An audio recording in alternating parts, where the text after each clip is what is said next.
देखिए, नक्सलवाद से समस्या का समाधान बहुत आवश्यक है और बातचीत से भी समाधान होना चाहिए, और जो बातचीत के रास्ते से ना माने उसके साथ ताकत का भी इस्तेमाल होना चाहिए।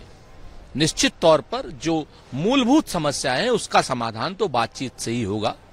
कहीं कोई वो लोग विदेशी नहीं है जिन लोगों से आप बात नहीं कर सकते हैं, लेकिन अगर वो बातचीत के रास्ते से जायज बातें नहीं मानते हैं तो निश्चित तौर पर फिर ताकत का इस्तेमाल भी होना चाहिए। अमित शाह जी को यह समझना चाहिए कि सरकार कभी भी आतताई नहीं हो सकती है। सरकार को नक्सलियों की जायज समस्याओं के साथ में अगर वो वार्ता के लिए आते हैं तो उनसे वार्ता करनी ही होगी, और अगर वो वार्ता से बात नहीं मानते तो हमारी सीआरपीएफ है, हमारे अर्धसैनिक बल हैं, निश्चित तौर पर उनको वो अंत तक दौड़ा रहे हैं और अंत तक दौड़ा करके खत्म करेंगे। सर, पाकिस्तान और रूस के बीच रक्षा सौदे को लेकर जयराम रमेश जो कांग्रेस के नेता हैं, उन्होंने प्रधानमंत्री नरेंद्र मोदी की व्यक्तिगत कूटनीति को असफल बताया है। अभी जो है हाल ही में उनका कहना था कि भारत रूस के साथ बड़े रक्षा सौदे कर रहा है, तो फिर वो जो परस्पर विरोधी पाकिस्तान है उसके साथ भी रूस क्यों समझौता कर रहा है, इसको लेकर उन्होंने सवाल। देखिए, नरेंद्र मोदी जी की भारतीय जनता पार्टी की विदेश नीति ने भारत को हर जगह शर्मसार किया है। एक तरफ हमारा परमानेंट साथी रूस हमसे अलग होता दिख रहा है, वो हमारे दुश्मन मुल्क पाकिस्तान को J-17 के टेक्नोलॉजी और उनके इंजन सप्लाई कर रहा है, जिस पर भारत सरकार ने और जयशंकर ने, जो हमारे विदेश मंत्री हैं, प्रतिरोध किया था, लेकिन उस प्रतिरोध को रूस ने माना नहीं।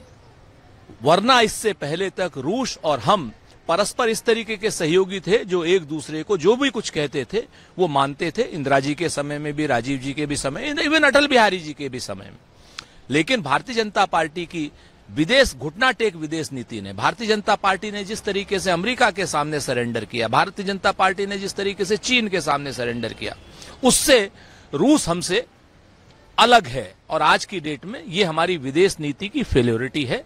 जयराम रमेश जी ने स्पष्ट रूप से कहा कि जो गले लगने वाली जो आपकी विदेश नीति थी, कूटनीति थी, वो अब गले पड़ने वाली कूटनीति होती दिखाई दे रही है, और लोग भारत से दूर होते जा रहे हैं सिर्फ प्रधानमंत्री नरेंद्र मोदी की गलत विदेश नीति के कारण। सर, पटना में चुनाव आयोग के साथ सभी पार्टियों की बैठक हुई, जिसमें सभी दलों ने बिहार चुनाव में कम चरणों में मतदान कराने की अपील की है, मांग की है, और इसके साथ ही साथ छठ के बाद चुनाव हो, ऐसी मांग की है। देखिए, हम सभी दलों की इस मांग से पूरी सहमति व्यक्त कर रहे हैं। छठ के बाद ही चुनाव होना चाहिए, नंबर 1।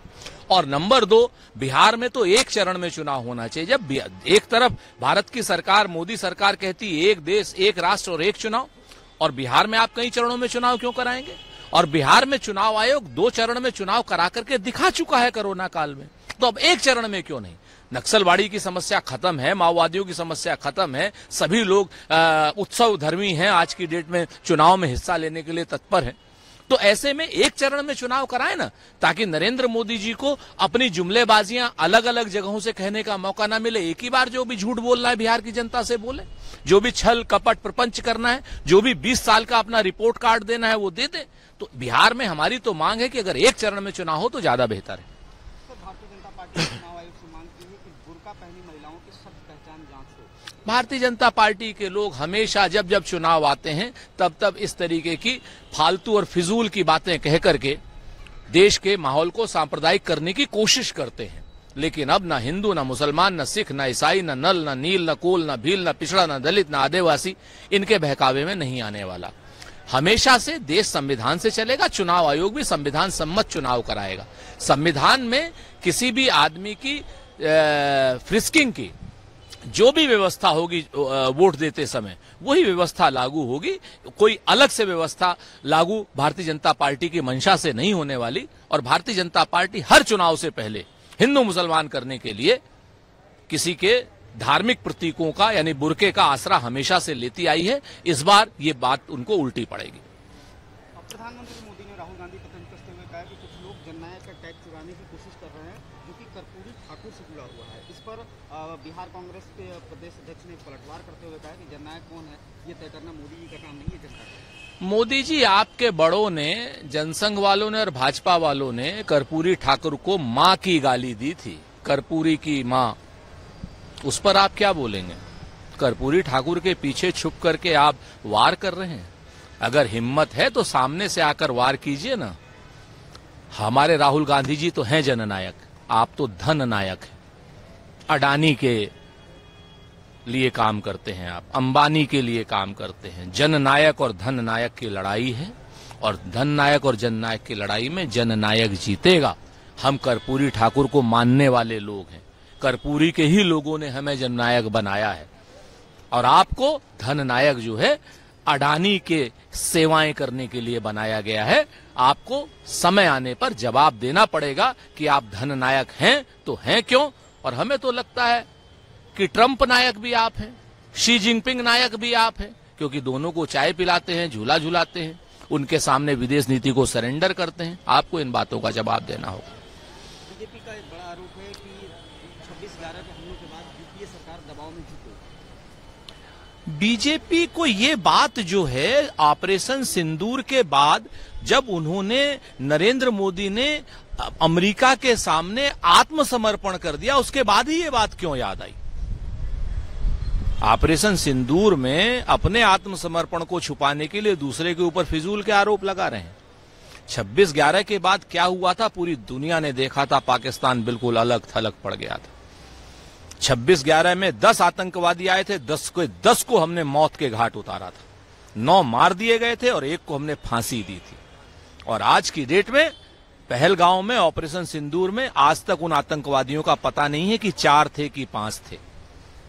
और जब हमारी बहादुर सेना पीओके लेने के लिए खड़ी थी, तब आपने अमेरिका के सामने आत्मसमर्पण करके जो है देश को शर्मसार किया था, पीओके को आजाद होने से बचाया था, पीओके को अपने में मिलाने से बचाया था, बलूचिस्तान को आजाद होने से बचाया था। आप पापी हैं, आपने देश के साथ पाप किया है, बल्कि कुछ मायनों में गद्दारी हम कह सकते हैं वो की है।